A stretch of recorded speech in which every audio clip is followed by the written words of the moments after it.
एका बाजूला संजय राऊत हे शहा यांचा राजीनामा मागत आहेत, मात्र शरद पवार यांनी राजीनाम्यावर आपलं वेगळं मत केलं आहे. त्यांनी दहशतवाद यांची धोरण शोधणे हे चुकीचे आहे असं म्हटलं आहे आणि त्यावर म्हणजे महाविकास आघाडीमध्ये शहा यांच्या राजीनामा मतभेद आहेत.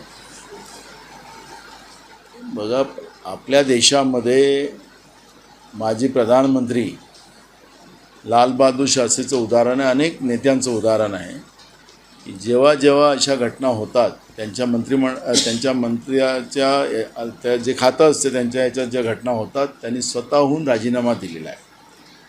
जनाची नाही तर मनाची तरी लाज ठेवली पाहिजे अशी भूमिका काँग्रेसची आहे. ज्यांना सत्ताच पाहिजे, सत्तेशिवाय काहीच होत नाही अशी लोक जी सत्तेत बसलेली आहेत तर या गेंड्याच्या कातरीच्या लोकांबद्दल काय बोलावं. यांना थोडंसंही असेल झालेल्या घटनेची चूक झालेली आहे हे मान्य करत असतील तर त्यांनीच निर्णय त्यांनी घ्यायचा आहे. तर त्यामुळे काँग्रेसची भूमिका एकदम स्पष्ट आहे की जे झालेला तो देशावरचा हमला आहे त्या हमल्याला उत्तर दिलंच गेलं पाहिजे आणि या पुढच्या काळात अशा पद्धतीच्या आतंकवादी व्यवस्था घडू नये, निरपराध लोकांचा जीव जाऊ नये. पुलवामा घटनेला 2019 पासून तर आपण आता 2025मध्ये आलो, त्यांच्यातले अजूनही ते लोक सापडले नाही. तर या सगळ्या याच्यामध्ये आता देशाच्या लोकांना खरं जे चित्र आहे ते आता कळलेलं आहे. पण आम्हाला त्याच्यात राजकारण करायचं नाही आहे. आमची भूमिका स्पष्ट आहे की आम्ही देशाच्या सरकारच्या बरोबर आहोत आणि त्यांना तसंच्या तसं उत्तर पाकिस्तानला आणि आतंकवाद्याला त्यांनी दिलं पाहिजे.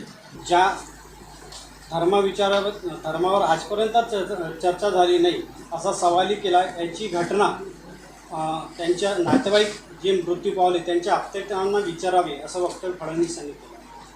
फडणवीसांनी हे सगळे त्यांच्या आप्तपरिवाराला विचारण्यापेक्षा खरं तर ही घटना झाली कशी आणि या घटनेला खरा दोषी कोण याच्यावर आत्मपरीक्षण करायची फडणवीसांची वेळ आहे. राहिलं घटना झाल्यानंतर काश्मीरच्या मुसलमानांनी जे त्या ठिकाणी देशहिताचं कार्य केलं हे मुसलमान हिंदू म्हणून नाही, हे जे विभाजनवाद जो या देशामध्ये भाजपने निर्माण केला त्याची फळं आता आम्हाला मिळतात आहेत अशा पद्धतीची लोकभावना आहे.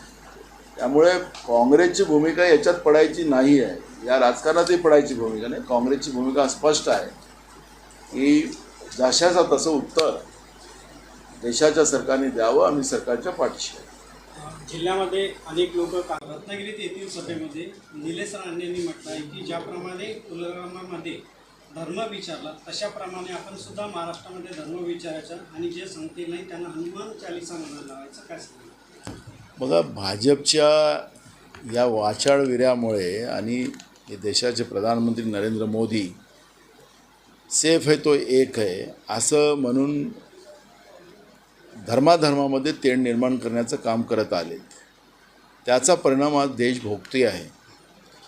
काश्मीरमध्ये मुसलमानांनी ज्या पद्धतीनं तिथल्या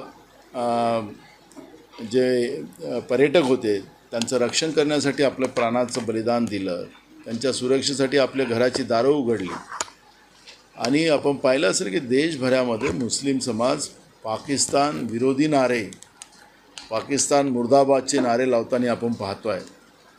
आणि अशा परिस्थितीत राज्याचे मंत्री आणि भाजपचे खासदार देशपातळीवर ज्या पद्धतीने वागतात आहेत हे खऱ्या अर्थानं भाजपजवळ फक्त राजकारणच आहे, देश नाही. त्याचाच परिणाम आहे. आज आमचे नेते राहुल गांधीजींनी या सगळ्या भूमिकेला जेव्हा जवळून पाहिलं, स्वतः काश्मीरमध्ये गेले, प्रधानमंत्री बिहारमध्ये प्रचार करतात आहेत, त्यांना प्रत्येक राज्य त्यांच्या ताब्यात पाहिजे अशा पद्धतीने ते वागतात आहेत. आणि त्यांनी सांगितलं की सरकारने या हमल्याचा, कारण की हा देशावर हमला आहे, 26 पर्यटक त्या ठिकाणी त्यांचा मृत्यू झाला या आतंकवाद्यांच्या गोळीबारात, हा देशावर हमला आहे, 26 लोकांवर नाही देशावर हमला आहे. आणि म्हणून राहुल गांधीजींनी भूमिका घेतली की आम्ही सरकारच्या मागं उभा आहोत, सरकारने आता याला सडेतोड उत्तर दिलं पाहिजे. आणि म्हणून या घटनेच्या नंतर इंदिराजीची आठवण पूर्ण देश करते आहे. इंदिराजींनी पाकिस्तानला असा धडा शिकवला, लाहोरमध्ये जाऊन त्यांच्या राजधानीत जाऊन त्यांना ललकारलं होतं आणि त्यांना त्यांची औकात दाखवली होती. आपण पाहिलं की आज पाकिस्तानचे 2 तुकडे करण्याचं काम इंदिरा गांधीने केलेलं होते. आणि म्हणून अशा या घटनेच्या वेळेस आम्ही राजकारणाच्या पलीकडे जाऊन काँग्रेसची भूमिका स्पष्ट आहे की आम्ही सगळेजण देशाच्या सरकारच्या बरोबर आहोत. आता कठोर कारवाई करायची वेळ आहे आणि ते त्यांनी करावी. एबीपी माझा, उघडा डोळे बघा नीट.